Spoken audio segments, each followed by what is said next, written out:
नमस्कार, मैं हूं संजय शर्मा। आप देख रहे हैं 4 PM न्यूज नेटवर्क। सच में मुझे उम्मीद नहीं थी कि 17 सितंबर से पहले मोदी जी खुद मान लेंगे कि अब विदाई की बेला आ गई। सुप्रीम कोर्ट में जिस तरह एसआईआर के खिलाफ एक तरह का फैसला आया कि नहीं, आधार कार्ड भी मानेंगे आप, ऑनलाइन फॉर्म भरेगा वो भी मानेंगे आप, मोदी जी की बॉडी लैंग्वेज बदल गई। ब्यूरोक्रेसी को समझ में आ गया कि अब सरकार की चला चली की बेला आ गई। बिहार में जो भाषण था मोदी जी का, पब्लिक में उत्साह ठंडा, मोदी जी का चेहरा धूमिल। आप कुछ दिन पहले, 3-4 दिन पहले का लालू तेजस्वी राहुल का भाषण देखिए, भीड़ का उत्साह देखिए, और आज की प्रधानमंत्री की रैली देख लीजिए। बहुत बड़ा झटका लग गया। पार्टी के अंदर समझ में आ गया कि जो नेता कहता था आपकी बार 400 पार, अब वो पूरा शेर हो चुका है। 17 सितंबर को हो सकता है संघ कोई बड़ा फैसला कर दे। मैंने अभय दुबे जी से पूछा कि इसके राजनीति के मतलब क्या है। बिहार में जिस तरह राहुल गांधी केवल नारा लगाते हैं वोट चोर, और नारा लगता है पब्लिक का मोदी गद्दी छोड़। अनुराग ठाकुर ने नारा लगाया था, आपको याद होगा ना, देश के गद्दारों को, फिर पब्लिक नारा लगाती थी आगे का। पब्लिक कहती जूते मारो सालों को, और अनुराग ठाकुर ने कहा मैंने थोड़ी नहीं लगाया, मैं तो ये कहता था देश के गद्दारों को पब्लिक कहती थी। राहुल गांधी भी अब उसके बाद वोट चोर कहते हैं, और मोदी का नाम पब्लिक उत्साह से लेने लगी। मैंने सोचा नहीं था कि लोकसभा में जो विपक्ष डरता था मोदी से, वो मोदी के मुंह पे कह देगा वोट चोर गद्दी छोड़, और राज्यसभा में अमित शाह के मुंह पे तड़ी पार के नारे लग जाएंगे। अभय दुबे जी से मैंने देश की बदलती हुई राजनीति पर बड़ी गंभीर चर्चा की है। आप देखेंगे तो मजा आएगा। और मैंने पूछा उनसे, उत्तर प्रदेश में जो वोट कटिंग का आरोप बीजेपी ने अपने ही पर सरकार पर लगाया था, क्या वो भी इस खेल से जुड़ा है? योगी मोदी की लड़ाई भी इसके पीछे है। चैनल को सब्सक्राइब करिए, ज्वाइन करिए। चलते हैं अभय दुबे जी के 4 PM न्यूज नेटवर्क में बहुत बहुत स्वागत है अभय दुबे जी आपका। 100 जूते 100 प्याज वाली कहानी आज सुप्रीम कोर्ट में कल साबित हो गई। भैया आधार कार्ड क्यों नहीं मानेंगे आप? ऑनलाइन भरे, जो आदमी ऑनलाइन करेगा ऑनलाइन मानेंगे आप? सुप्रीम कोर्ट की इन बातों के बाद अब ज्ञानेश कुमार को समझ में आ गया होगा कि यह साहब की विदाई का पहला द्वार है। राज्यसभा में और लोकसभा में जिस तरह साहब और छोटे साहब के मुंह पे नारेबाजी हुई, लोकसभा में साहब के मुंह पे, प्रधानमंत्री के मुंह पे कहा वोट चोर गद्दी छोड़, और राज्यसभा में जिस तरह तड़ी पार के नारे लगे, और फिर राहुल गांधी ने बिहार में केवल इतना कहा, वो मोदी और जनता चिल्लाई वोट चोर वोट चोर। अनुराग ठाकुर ने कहा था एक बार देश के गद्दारों को, फिर जनता चिल्लाई थी नारा, और बाद में अनुराग ठाकुर ने कहा मैंने तो पूरी लाइन कही नहीं थी। राहुल गांधी ने उसी स्टाइल में कहा वोट चोर, और जनता चिल्लाने लगी प्रधानमंत्री का नाम लेकर। सुप्रीम कोर्ट के इस फैसले के बाद जो कहानी थी, जो उम्मीदें थी, वो तो मुझे लगता है कि खत्म हो गई। अब आपको क्या लगता है कि ये सुप्रीम कोर्ट का फैसला क्या क्या करेगा, क्या क्या राजनीति में भूचाल लाएगा, और बिहार की पूरी राजनीति अब किस तरह से प्रभावित होगी? आपको क्या लगता है? देखिए, सुप्रीम कोर्ट के फैसले के दो पक्ष हैं। हमें दोनों के ऊपर अलग अलग ध्यान देना चाहिए, क्योंकि दोनों का अलग अलग महत्व है, अलग अलग मतलब है दोनों का। पहला पक्ष तो यह है कि उसने चुनाव आयोग को एक नसीहत दी है। आज उसने पिछली बार भी दी थी नसीहत, उससे पिछली बार भी दी थी, उससे पिछली बार भी दी थी। जब सबसे पिछली बार दी थी तो चुनाव आयोग ने हेकड़ी से कहा था कि हम नहीं मानते। जब दूसरी बार दी थी, चुनाव आयोग ने लिख के दिया कि हम मजबूर नहीं है आपकी बात मानने के लिए, हम नहीं मानेंगे। लेकिन तीसरी बार उसने एक अंतरिम आदेश दिया तो चुनाव आयोग ये नहीं कह पाया कि हम नहीं मानते, लेकिन चुनाव आयोग ने न मानने की तिकड़म जारी रखी।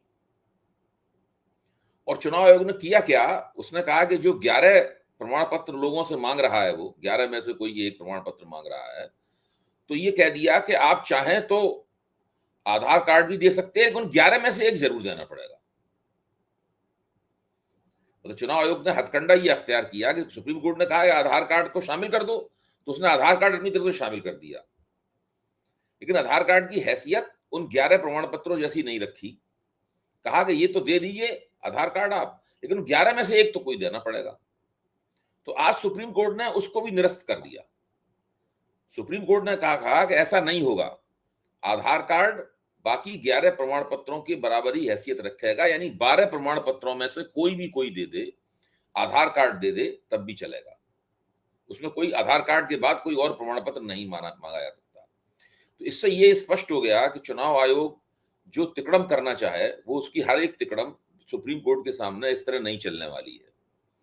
क्योंकि इसीलिए हमारे एक मित्र ने कहा था कि सुप्रीम कोर्ट अब थर्ड एम्पायर की भूमिका में आ गया है, क्योंकि साफ सब लोगों को लग रहा है कि जो जमीन पर भाई चुनाव आयोग क्या है, चुनाव आयोग अपने आप में एक एम्पायर है ना, तमाम राजनीतिक दलों के बीच में एक राजनीतिक होड़ हो रही है, टूर्नामेंट चल रहा है, चुनाव एक टूर्नामेंट है, पॉलिटिकल टूर्नामेंट है। उसमें एम्पायर की भूमिका निष्पक्ष ठंडे दिमाग से कानून के मुताबिक होड़ चले, उसके हिसाब से वो एम्पायरिंग करना है उसको। अच्छा, अब अगर एम्पायर पक्षपाती हो जाता है, किसी एक पक्ष की तरफ हो जाता है, तो फिर आपको थर्ड एम्पायर की जरूरत पड़ती है। तो इस वक्त सुप्रीम कोर्ट थर्ड एम्पायर की भूमिका निभा रहा है। इसीलिए उसी भूमिका को निभाते हुए सुप्रीम कोर्ट ने कहा कि नहीं, आधार कार्ड को आपको बाकी 11 प्रमाण पत्रों के बराबर ही महत्व देना होगा। अगर कोई आधार कार्ड का इस्तेमाल करता है तो फिर उसे और किसी प्रमाण पत्र की आवश्यकता नहीं है। तो ये तो अपने आप में अब स्पष्ट हो गया। इसमें जो कुछ भी सुप्रीम कोर्ट ने, जो चुनाव आयोग ने जो कुछ तिकड़म की थी, वो सारी तिकड़म उसकी आज धराशायी हो गई। दूसरा बड़ा काम जो इससे कुछ अलग तरह का है, वो चुनाव आयोग ने ये किया, सुप्रीम कोर्ट ने ये किया कि उसने बिहार की 12 मान्यता प्राप्त पार्टियों को इस पूरी प्रक्रिया में कानूनी रूप से पक्षकार बनने का आदेश दिया। जैसे कि एक तरह से उसके सामने चुनाव आयोग के वकील ने सिफारिश की, देखिए ये पार्टियां हैं, इनके जो BLA वो हैं, वो मदद ही नहीं कर रहे हैं हमारी चुनावी प्रक्रिया को ठीक से करने में। ये अगर मदद करते तो कोई बात होती, हमें भी आसानी होती। तो सिर्फ क्या 3 पार्टियां ही चुनाव उसमें पक्षकार बनी हुई हैं, 12 पार्टियां पूरी पक्षकार नहीं है। तो सुप्रीम कोर्ट ने आदेश दिया कि ये 12 पार्टियां, अगली बार जब सुनवाई होगी सितंबर में, तो 12 पार्टियां पक्षकार के तौर पर यहाँ पे मौजूद रहें, उनके प्रतिनिधि यहाँ पे मौजूद रहें, ताकि हम उनसे भी कभी भी कोई बात कर सकें। इस तरह से मैं ये मानता हूं कि उन 12 पार्टियों में जाहिर है कुछ पार्टियां NDA की होंगी, तो NDA की पार्टियां चुनाव आयोग के पक्ष में खड़ी होंगी, और कुछ पार्टियां महागठबंधन की होंगी, कुछ पार्टियां उनके पक्ष में खड़ी होंगी। लेकिन इसमें होगा क्या कि जब कानूनी बात कोई उठाई जाएगी तो हो सकता है कि NDA की पार्टियां भी उसका विरोध न कर पाए, तो उसके अंदर मामला दूसरा बहुत बुरी तरीके से फंसेगा। इस तरह चुनाव आयोग ने राजनीतिक दलों को पक्षकार बनाकर पूरी परिस्थिति को एक नया मोड़ दे दिया है। यह भी हो सकता है कि नया मोड़ इस मुकदमे को किसी और दिशा में ले जाए, किस दिशा में ले जाए कोई नहीं कह सकता। बहरहाल अब स्थिति यही है कि अभी भी ये पूरा मुकदमा कानूनी रूप से मैं ये मानता हूं कि दोनों ओर से खुला हुआ है, किसी भी तरफ मामला जा सकता है। ये मान लेना आज की तारीख में चुनाव आयोग जब आखिरी फैसला करेगा तो पूरा का पूरा महागठबंधन के पक्ष में जाएगा या गैर भाजपा दलों के पक्ष में जाएगा, और ये अभी से मान लेना कि वो सारा का सारा राष्ट्रीय जनतांत्रिक गठजोड़ के पक्ष में चला जाएगा, ये उचित नहीं होगा। हालात जो बता रहे हैं उसके हिसाब से गैर भाजपा विपक्ष का, कांग्रेस का महागठबंधन के चुनाव के मुकदमा जीतने की संभावना काफी है, क्योंकि उनका जो कानूनी पक्ष है वो बहुत मजबूत है। चुनाव आयोग तो बार बार यही कह रहा है कि भाई आप हम पे भरोसा कीजिए, हम सब ठीक करेंगे, हम पे भरोसा कीजिए, सब ठीक करेंगे, हम पे समय, वो भरोसे की बात उठा रहा है, और ये बार बार अपने संवैधानिक संस्था होने का जो दावा है उस दावे के पीछे छिप रहा है। जबकि ये एक हकीकत है कि 1960 के लोक प्रतिनिधित्व कानून में जो तौर तरीके लिखे हुए हैं वोटर लिस्ट बनाने के, वोटर लिस्ट में संशोधन करने के, वोटर लिस्ट का परिमार्जन करने के, जो भी तौर तरीके हुए, इन सब तौर तरीकों का उल्लंघन किया जा रहा है। जो संहिता बनाई है इस कानून ने, उसका अतिक्रमण किया जा रहा है। इस बात का कोई जवाब अभी तक नहीं दिया जा पाया है कि वो अतिक्रमण क्यों किया जा रहा है, वो उल्लंघन क्यों किया जा रहा है। चुनाव आयोग संवैधानिक संस्था है, उसे कोई नया कानून बनाने का अधिकार नहीं है, कोई नया नियम बनाने का अधिकार नहीं है, पुराने नियमों के मुताबिक चलने का ही उसको अधिकार है। लेकिन इस पूरे मामले में मैं तो इसको बाकायदा काले सफेद की तरह साबित कर सकता हूं कि ये 1960 का जो जनप्रतिनिधित्व कानून है, चुनाव आयोग उसके मुताबिक नहीं चल रहा है। और इस बात पे अगर कांग्रेस के वकीलों ने और महागठबंधन के वकीलों ने अपना फोकस कायम रखा तो सुप्रीम कोर्ट किसी भी कीमत पर मुझे नहीं लगता कि चुनाव आयोग के पक्ष में फैसला देगा। ये बात तो आपकी ठीक है, लेकिन एक चीज और बड़ी बात हुई है कि ये कहा गया कि जरूरी नहीं है पेपर दिखाइए, आप ऑनलाइन भी भर दीजिए। अब मैं मान सकता हूँ कि विपक्ष जो कह रहा है कि भाई ये पिछड़ों के, दलितों के, मुसलमानों के वोट कटे हैं और आमतौर पर इन बिरादरियों में पढ़े लिखे लोग कम हैं, लेकिन अब वहां जाओ जो चुनाव लड़ रहे होंगे उन प्रत्याशियों की जिम्मेदारी है कि भाई वो अपने अपने जितने मतदाता है उन सबका ऑनलाइन भरवाएं और कम से कम जुट गए। क्योंकि जो सबक मिला हरियाणा में, महाराष्ट्र में, दिल्ली में कि सारा खेल वोटर लिस्ट का है, तो अगर ये लोग जुट गए और उन्होंने ऑनलाइन जमा कर दिया और कहा रसीद भी, ऑनलाइन में तो रसीद की जरूरत ही नहीं है, आपके पास रिकॉर्ड है कि आपने ऑनलाइन भर दिया, तो गेंद तो बहुत बुरी तरह से उलझी। ज्ञानेश कुमार के पसीने छुड़ाने के लिए उलझी और ज्ञानेश कुमार को समझ आ गया कि मामला अब कुछ ज्यादा ही बिगड़ता जा रहा है। आपको लगता नहीं, है? ऑनलाइन भरने का अधिकार प्राप्त होने से निश्चित रूप से वोटर का पक्ष इसमें मजबूत होगा। मैं आपकी इस बात से सहमत हूँ कि इसमें वोटर का पक्ष मजबूत होगा।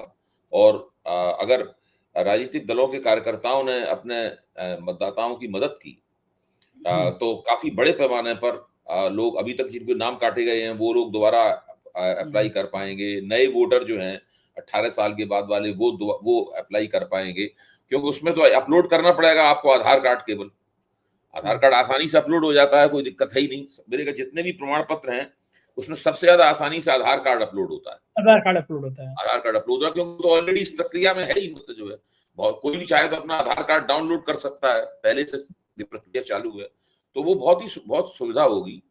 और उसमें वोटों को काटने और नए और फर्जी वोटर बनाने की प्रक्रिया काफी मुश्किल हो जाएगी। ये जो है एसआईआर, योगी यादव भी पूरे टाइम मौजूद थे सुनवाई में। एसआईआर का मुद्दा अब मुझे उम्मीद नहीं थी कि बिहार तो छोड़ दीजिए, उत्तर प्रदेश की, बंगाल की, महाराष्ट्र की, तमिलनाडु की, आंध्रा की गली गली में गूंजने लगा। मतलब देश के जनमानस को समझ में आ गया कि ये जो सरकार बनी है ये लोकतंत्र के आधार पर नहीं टिकी है, वोट चोरी हुआ है। बनारस में एक साथ के 40-45 बच्चे, कई सारे बच्चे उसमें 32-34 साल के। कर्नाटक में घर में 200-250 लोग रह रहे हैं, वन रूम सेट में, बीजेपी कार्यकर्ता का मकान। तो ये जो जनता में अविश्वास पैदा हो गया मोदी सरकार को लेकर कि यह सरकार लोकतांत्रिक ढांचे पे तो नहीं खड़ी है, इसका नतीजे कितने खराब होते हैं मानस। मुझे लगता यह है कि राहुल गांधी ने इस बात को पहले ही भांप लिया था। देखिए, उन्होंने वोट अधिकार यात्रा तो 17 तारीख को शुरू की है। हाँ। उससे 2 दिन पहले 15 अगस्त का फंक्शन था लाल किले पर।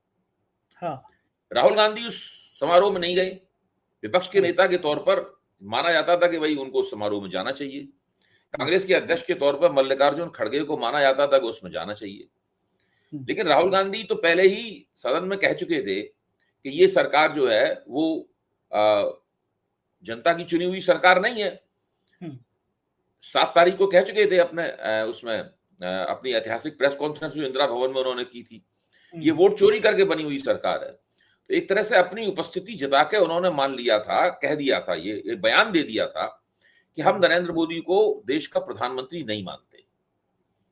ये चोरी के वोटों से बने हुए प्रधानमंत्री हैं, इसलिए हम इनको प्रधानमंत्री नहीं मानते। तो इनका भाषण सुनने हम लाल किले पे क्यों जाए? बात तो सही है। हाँ, तो वो लाल किले पे नहीं गए, उनकी पार्टी के अध्यक्ष भी लाल किले पे नहीं गए, और भाजपा भी इस बात को भांप रही थी। इसलिए भाजपा ने अपनी आपत्ति ये नहीं कहा कि नरेंद्र मोदी को इन्होंने प्रधानमंत्री मानने से इनकार कर दिया। भाजपा ने ये बयान नहीं दिया। हाँ, भाजपा ने ये कहा कि रक्षा सेनाओं का अपमान है। मैं बार-बार इस बात को कह रहा हूं कि भाजपा के इस बयान की चालाकी पहले भी कह चुका हूं, और आपको याद होगा। हाँ, भाजपा ने ये कहने से परहेज किया तक, मतलब रणनीतिक रूप से भाजपा ने कहा अगर हम ये कह देंगे कि ये कांग्रेस जो है नरेंद्र मोदी को प्रधानमंत्री मानने से इनकार कर रही है, तो दूसरे विपक्षी दल भी कहने लगेंगे कि हम इनको प्रधानमंत्री नहीं मानते। उससे नरेंद्र मोदी की साख गिर जाएगी, पूरी दुनिया में गिर जाएगी। आप हिंदुस्तान में कितनी कलाबाजियां खाते रहेंगे कि एक देश का ऐसा प्रधानमंत्री है जो अपोजिशन मानता ही नहीं है कि ये ईमानदारी से चुनाव चुन के आया है। और अपोजिशन कोई छोटी मोटी ताकत नहीं है हिंदुस्तान में। आजादी के बाद में इस वक्त विपक्ष की ताकत सबसे ज्यादा है। हाँ। किसी भी लोकसभा में विपक्ष इतना शक्तिशाली नहीं रहा जितना शक्तिशाली आज की तारीख में है। अरे ऐसा भी तो शक्तिशाली मतलब कि 14 से 24 तक कुछ बोला नहीं, मोदी के प्रेशर में था और अब मोदी के मुंह पे कह रहा है वोट छोड़, गद्दी छोड़, तो लोकसभा में। वो जो मोदी के मुंह पे जो नारे लगाए गए, या मान लीजिए आज तो ये आपके उप मुख्यमंत्री हैं बिहार के, क्या नाम उनका, विजय सिन्हा, हाँ उनका निर्वाचन क्षेत्र है लखीसराय।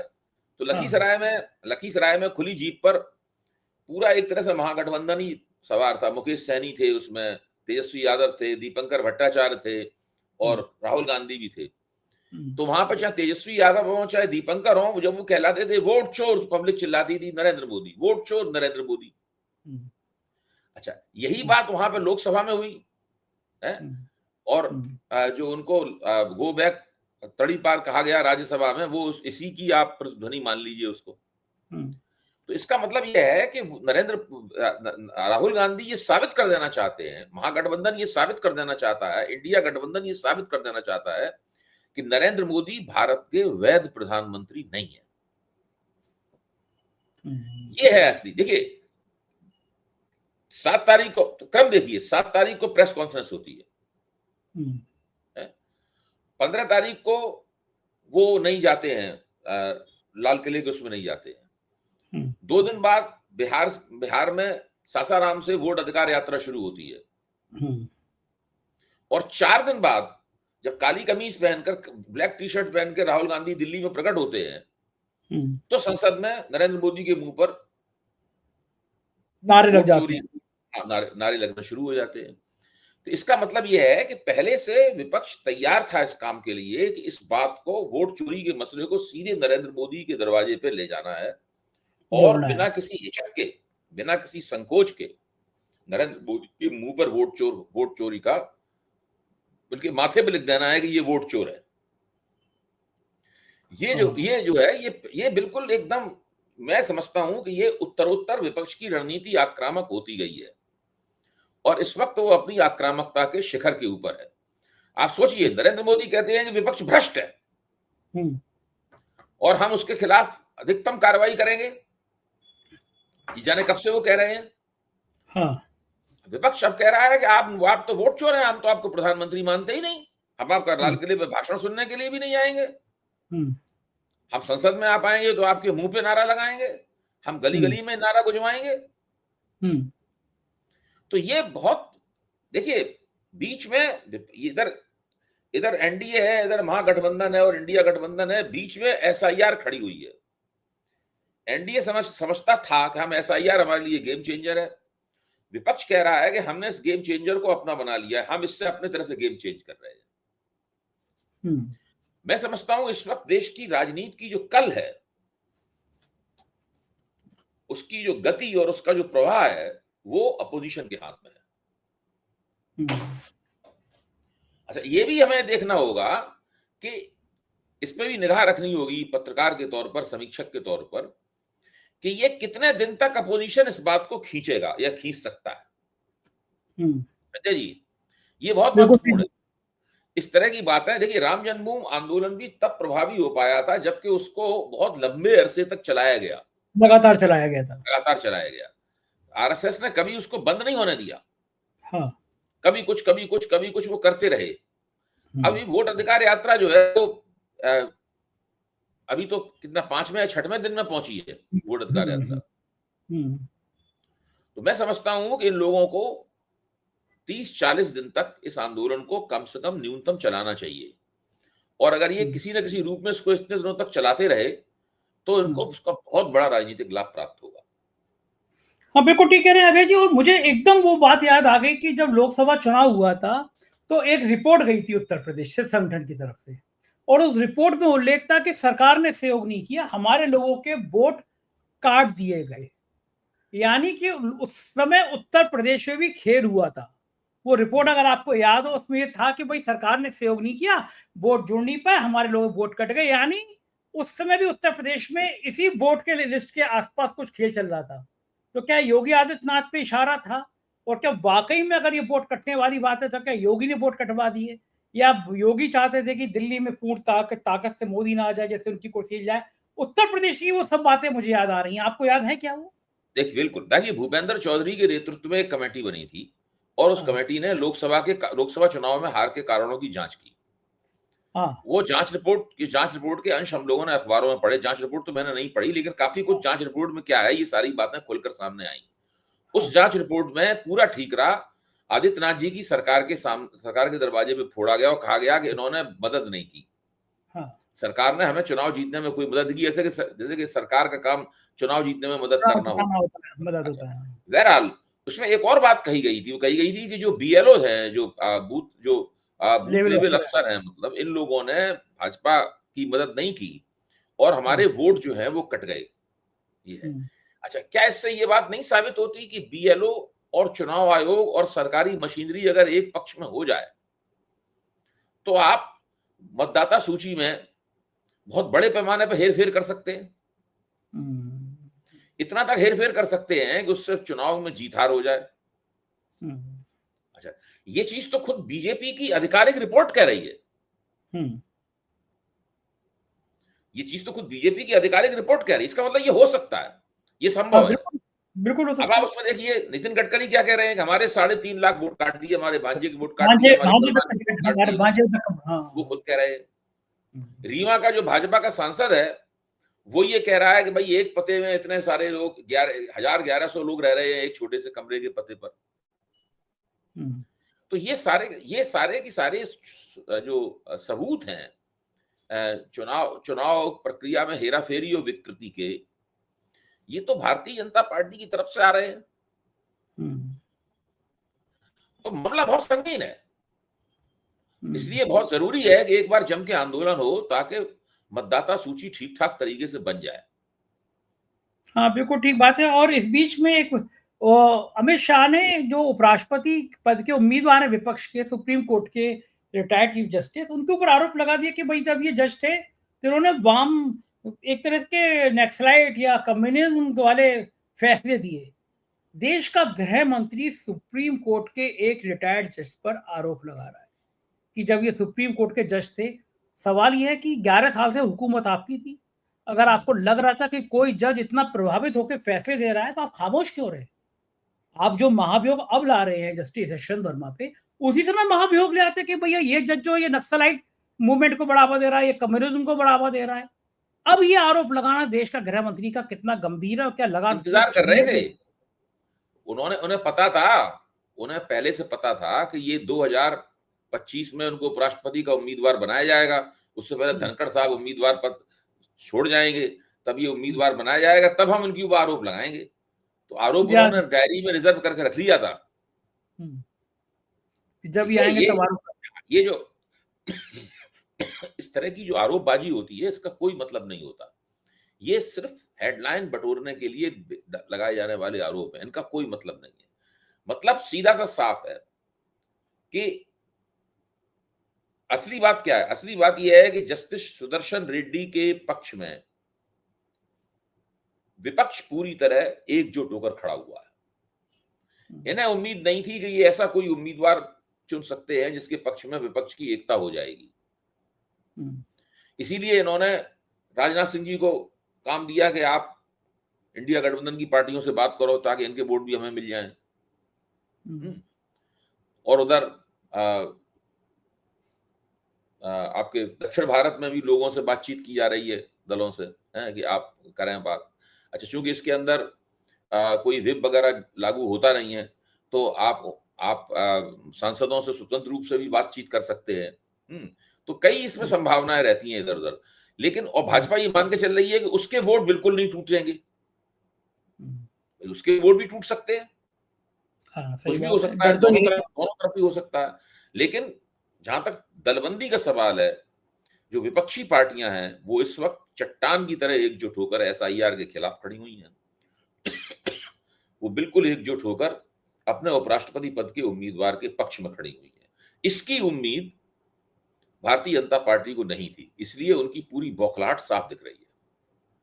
बिल्कुल ठीक है। आखिरी सवाल, प्रधानमंत्री जी बिहार में थे, बोले मैंने इसी सरजमी पे कहा था आतंकियों को सफाया कर दूंगा, ऑपरेशन सिंदूर, लेकिन जनता में उत्साह नजर नहीं आ रहा था। जो उत्साह हमने 2 दिन 3 दिन पहले लालू के डायलॉग पर पूरी भीड़ का उन्माद देखा, राहुल तेजस्वी भी देखा, आज की भीड़ बड़ी शांत थी। और प्रधानमंत्री ने फिर वो रटे रटाए झोला खोला जिसमें झूठे वादे थे कि सबको मकान देने का, मैंने 4 करोड़ मकान दे दिए, लेकिन तुरंत लोगों ने सवाल पूछा कि आपने बिहार को दिया क्या, और फिर लिस्ट गिना दी कांग्रेस ने कि जो जो झूठ बोले आप बिहार से। आपको लगता है कि अब मोदी जी को समझ आ गया कि बिहार चुनाव फंस गया, बिहार चुनाव दूर खिसक गया, और उनको यह भी समझ में आ गया कि गया बिहार तो गई दिल्ली। देखिए, आप एक मतदाता के तौर पर सोचें संजय जी, नया माल कौन सा है और पुराना माल कौन सा है। जो पुराना माल होता है उसमें से पुरानेपन की एक गंध आने लगती है, लोग उसको छू के उसके पास खड़े होकर ही समझ जाते हैं कि ये नहीं खरीदना है। नया माल जो होता है वो खराब होता है, चमचमाया होता है। नया माल भी कभी पुराना हो जाएगा आगे जाके, ये सही बात है, लेकिन अभी तो नया माल है, पुराना माल पुराना माल है। पुराने माल पे एक्सपायरी डेट भी लोगों को साफ लिखी हुई दिख रही है, नए माल पे एक्सपायरी डेट बहुत लंबी है। तो जिसकी एक्सपायरी डेट तेजी से नजदीक आ रही है, लोग उस माल को खरीदेंगे जहां बहुत लंबे अरसे तक वो उसकी शेल्फ लाइफ है, उसका उपभोग कर सकते हैं। तो राहुल गांधी नया माल है, नरेंद्र मोदी पुराना माल है। बिल्कुल ठीक बात है। नरेंद्र मोदी यही को पूरा मौका मिल चुका है। देखिए, ऐसी बात नहीं है, नरेंद्र मोदी ने इतिहास में अपना नाम लिख दिया है, उनको पूरा मौका मिल चुका है। वो 2 बार 10 साल तक बेरोक टोक स्पष्ट बहुमत के साथ में प्रधानमंत्री पद का उपभोग कर सकते हैं। उन्होंने जो भी अच्छा बुरा किया, काला सफेद किया, उन्होंने सकारात्मक किया, नकारात्मक किया, ये सब रिकॉर्ड में दर्ज हो चुका है। इससे कोई छुटकारा नरेंद्र मोदी का है नहीं। अब वो साफ दिख रहा है कि उनको भी लग रहा है कि उनकी एक्सपायरी डेट नजदीक आ रही है। बार बार वो पैकेट का जब बिल्ला लेवल देखते हैं, एक्सपायरी डेट दोनों दिख जाती है, उससे चिढ़ जाते हैं, खिसा जाते हैं। 17 सितंबर पास की आ गई। बहुत बहुत शुक्रिया अभय जी, आपने इतनी सारी बातें करी, थैंक यू सर। ये तो अभय दुबे जी, पूरी बातचीत आपने सुनी, मुझको यकीन है बातचीत आपको पसंद आई होगी। आपके प्यार भरे कमेंट का मुझे इंतजार रहेगा। शुक्रिया, थैंक यू।